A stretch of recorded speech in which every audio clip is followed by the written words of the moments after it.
think it will be a difficult speech for me because I'm the last speaker, and I guess every one of you is really hungry, right? But I'll try to make it as short as possible.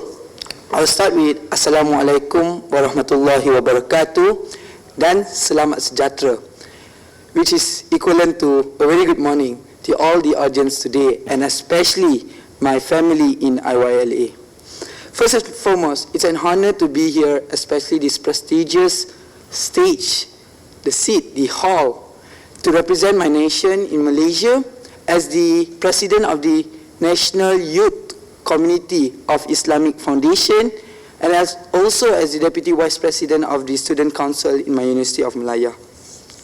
So there are many people who will be listening to my speech today, maybe my family or my friend around me. Thus, I'm taking this opportunity to not only share my experience, but also to convey a very important message where it's about a war, about a global war that we are facing. Not only my nation, but most of the nation are facing. In the wake of November attack at Paris, Islamophobic sentiment has been drastic increase all over the world.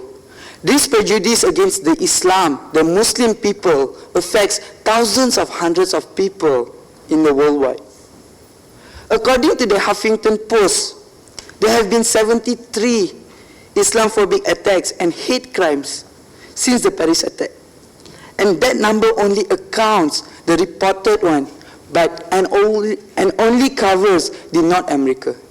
There are many more attacks that we receive around the globe.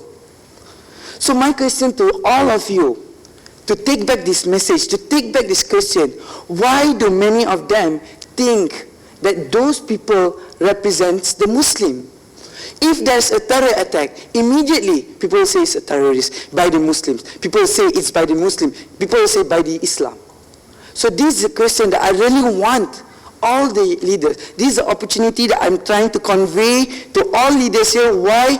Because you guys have your own followers. You guys have your own influentials. You will give a big impact to your country back then. So I really hope that you bring this message and ask and try to convey the people out there in your nation. If you look up for the word peace in the dictionary, you might be able to find something tranquility or non-violence. Or if you look up a synonym of peace, you might find a truce. But for me, peace is far more than a truce. So, you're the leaders for today and tomorrow. So make the world to understand and tell them, stop being so judgmental, stop being discriminating despite the religion, despite the race, despite the color, and also despite whatever or who are you from. And I also would like to say another message to encourage every one of us in this room to be a critical reader, or to be an alert reader and a critical thinkers when we receive information, because most of the information sometimes are misguided. Sometimes we fall in traps to those information that we receive. If we are the leaders, we should able to analyze ourselves, which is the right and wrong part. As you can see now, some of us in this room are the Muslims, such as Khalid and Yusuf and myself. We are not as terror as you thought so, right? Do we look like a terrorist to you? No.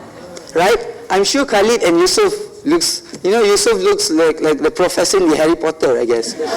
Right? So, I like to give an analog where I think of when you drop a stone in the pond. First, it started a little ripple, right?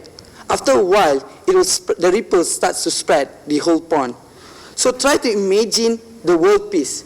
If someone starts to have a mutual understanding between Earth, and someone starts to have a discussion, someone starts to apologize to one another, and that people starts to do it, the same thing, try to imagine what we can achieve in the future. So peace, to me, it means follow what your heart says, and comes to a mutual respect and trust. So if you got that, then people will start trusting and giving you respect. So I would like to give another piece of paper here. Try to imagine this paper is like a trust, that people gave it to you. That's why you are here. People trust to you to represent your nation. If, let's say, you don't maintain the trust, as this piece of paper, if I crumple it back, you will not be able to get the same paper as it was begin. So if people has a trust on you, so please maintain it. And I would like to end with a quote said by Professor Dr. Nakib Alatas, says that, if you want to see your nation tomorrow, thus you see the leaders now, the young leaders now, then you will see the nation tomorrow. Thank you so much.